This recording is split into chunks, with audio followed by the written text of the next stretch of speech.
setting new standards in podcast excellence. You have joined the WBT, fully focused on business and taxes. Here is your host, Michael Lodge. So just a little update on where we stand right now with the tax reform that Congress has promised that they were going to get done. So as of last night, the Congress has passed the Senate also has passed the 2018 budget blueprint. So that now goes into it's in the Senate and it has been passed and approved. And now they go on with other aspects of the challenges and all the variables to overcome in this journey to get tax reform done. Now, I keep telling Americans that tax reform is just not looking at the tax rates, but it's also looking at the overall tax code and trying to streamline it and get it better for Americans, and it protects Americans better. And I've also said throughout this whole process that tax reform takes a look at all the deductions that you take on your tax return and should pretty much eliminate them, because we really want to get everybody in a situation where they're not being audited, because the IRS can take any one of your deductions and audit it. And that is the biggest issue that I feel sorry for Americans at the moment, is that everything's auditable. And not only that, but you're signing that tax return under penalty and perjury, and you have no idea what you're signing. So the budget is the critical step of the tax reform puzzle, because it provides both a revenue line and a reconciliation mandate for the tax reform package. So the new Senate measure that they passed allows a $1.5 trillion over 10-year in-debt finance tax cuts. I don't know how they're going to get to that, but they better start thinking about it now, because I don't want our debt starting to grow additionally. If they haven't talked about cuts in spending in the United States budget, we've got to start cutting back on some of the stuff that's costing you and me so much money. It's absolutely ridiculous. So the two chambers, the Congress and the Senate, they still need to agree on a final budget resolution between their two different versions of the measure. The House blueprint calls for revenue-neutral tax reform. So we have a timeline that we need to focus on, and that is that the GOP-led House still aims to have a legislation completed by the end of the year. And Ryan has said he's going to keep them back and not let them go home for Christmas, which they should have done in August instead of going off on summer breaks. So we still have some unanswered questions, while the overall themes of the tax reform package have been outlined by White House officials and GOP lawmakers. The fine details have yet to be ironed out. And that is the problem. Because once the lobbyists get involved and try to stop some of these deductions from being taken and getting to a fair tax rate for everybody, from zero earners to multi-billionaires, we need to have a fair and balanced tax rate schedule.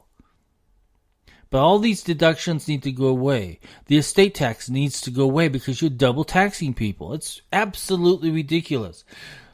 So the GOP has yet to decide on exactly what income levels would correspond to the three tax brackets laid out by the party, 12%, the 25%, and the 35%. So they haven't yet laid it out so that we know exactly what income levels are going to be at what rates. And that's where the problem is. The other thing is they have not identified what parts of the Internal Revenue Code that they are going to attack and eliminate. And then we have people like Senator John McCain and other senators who want to block almost everything because they don't agree with the president at all. In fact, they hate the president. So how in the world are we going to get anything done if we've got so much hate going on? I just don't get it. I don't see how it's going to work. unless they're able to come to the table and knock some things out and start taking a sledgehammer and start getting rid of a lot of this stuff, that's the only way that it can be done, because the code is 74,000 pages long. Come on. I can't, as a tax practitioner, I cannot ever know all 74,000 pages of a tax code. There's just no way. I think at one point in time there was more pages in the tax code than there was in the Bible. So that's pretty bad. So you've got some senators there that want to put dynamite in this and not get it done at all. You've got Rand Paul that says, "Oh, I want tax reform. I want tax reform." It doesn't outline his tax reform. I'm not even quite sure where he stands on tax reform, but he doesn't like anything that his colleagues are doing. And the same thing with McCain, same thing with Collins, same thing with McCloskey. These are senators who are cutting back or cutting down the accomplishments of what the Congress could do because they want to play politics instead of doing what is right for America. So we have a problem, and that is one of the biggest things. So we have the budget passed last night. I think the big headline was Trump's tax reform overhaul, Senate approves budget plan. What happens next? That's the question. What happens next? Well, we have a bunch of politicians in Washington, and we're really not quite sure what happens next. But the real issue is that we do need tax reform. But we need it so that it not only cuts rates, but it also takes into consideration the tax code that is so complicated for Americans to understand. Not just Americans, but the professionals that live within the tax code and have to deal with the tax code every day. 74,000 pages is just too much. We should not be paying people thousands and thousands and thousands of dollars to interpret the tax code or to defend tax clients before the Internal Revenue Service. So let's watch and see what happens over the next few days before Christmas. But something's got to happen. And something big has got to happen. And they can't just talk about the tax rates. Tax rates is not tax reform. Tax reform is when you get into the nitty-gritty of the tax code and start deleting it.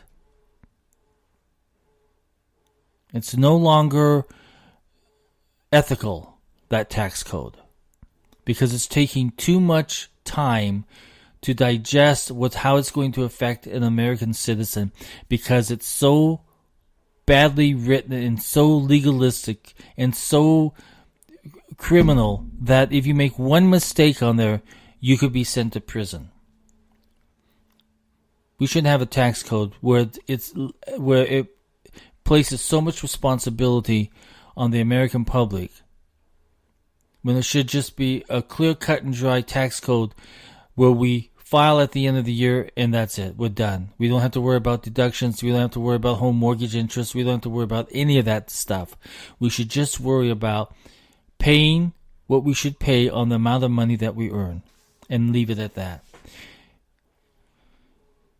Let's not make this even more complicated as time goes by, because it just is worthless to the American people.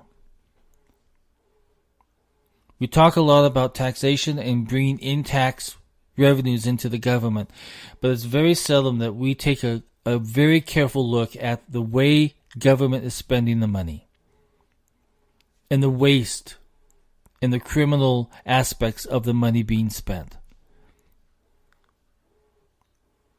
We cannot fund everything in the United States. At some point in time, it's got to be back to the local communities and the states and the local governments to do something on their own. But the federal government cannot continue to fund everything. So this is Mike Lodge. We'll talk with you soon, and we'll get you some more updates. Have a great day. This is brought to you by Lodge & Co., a business and tax advisory firm where your success is our goal. Call us today toll-free at 888-681-1518 or visit us at www.lodge-co.com and learn more about what we can do for you. Lodge & Co., your source for sound business and tax services.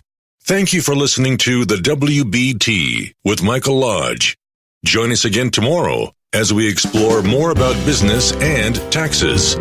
Follow us on iHeartRadio and go to our podcast website at www.wbtpod.com and listen to all of our podcasts and read our blogs.